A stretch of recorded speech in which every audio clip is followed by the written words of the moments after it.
Sex researcher William Masters expressed the daring theory that no other human organ has been so grossly misrepresented as the male penis. The German enlighteners are occupied at the moment with the problem of giving this organ, so vital to our perpetuation, the attention which it deserves. There was a dispute among two German magazines concerning discrepancies relating to the size of the object in question.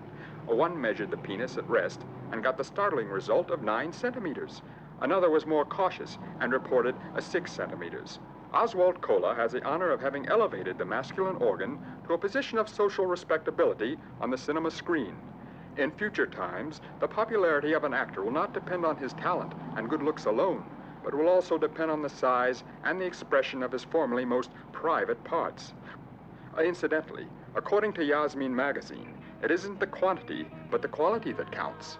Assist you with all your mental, physical, spiritual, and emotional sexual problems and deficiencies. The items which we actually sell most of all are the books on movements and positions in making love.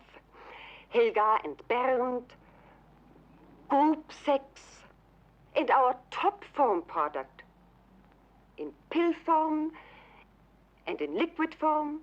Last year, we had a total turnover of 28,400,000 German marks. This year, we're aiming at a total increase to reach 35 million marks. Yes, we hope for 35 million marks, or perhaps even more.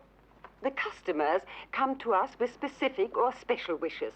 Sometimes they are perverse, but mostly it is a problem of impotence, really.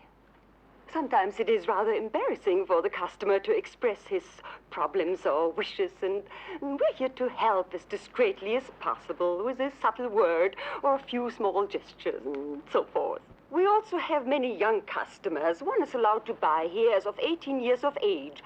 However, most of our patrons are between 40 and 80.